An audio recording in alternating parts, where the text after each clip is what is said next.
বল্টু একটা fake ID খুললো, নাম দিল নুসরাত জাহান। কিছু মেয়েকে ফ্রেন্ড রিকোয়েস্ট দিল, অনেকজনে অ্যাকসেপ্টও করলো।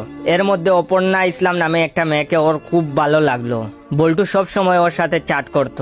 ওর আসল পরিচয়টা না বলেই তো আস্তে আস্তে ওর সাথে অনেক ভালো ফ্রেন্ডশিপ করলো। একদিন তারা দেখা করার সিদ্ধান্ত নিল। বল্টু অপর্ণা ইসলামকে অনেক ভালোবেসে ফেলেছিল। বল্টু ভাবলো দেখা করার পর সব সত্য বলে দেব, পরে যাও আর হবে। তো যে জায়গায় অপর্ণা ইসলাম দেখা করার কথা বলেছিল, বল্টু ওই জায়গায় গিয়ে দেখে তার ছোট ভাই সল্টু দাঁড়িয়ে আছে। বল্টু তো অবাক, ওর কাছে গিয়ে বলল, তুই এখানে কি করস? সল্টু বলল, আমি নুসরাত জাহানের সাথে দেখা করতে আসছি। বল্টু বলল, মানে? সল্টু, আমি ফেসবুকে একটা ফেক আইডি দিয়ে একটা মেয়ের সাথে চ্যাট করেছি, পরে ওকে ভালোবেসে ফেলেছি। আমি ওর সাথে দেখা করতে এসেছি। বল্টু বলল, তোর ফেক আইডির নাম কি? তখন তার ছোট ভাই বলল, অপর্ণা ইসলাম। বল্টু এই কথা শুনে তো বেহুশ।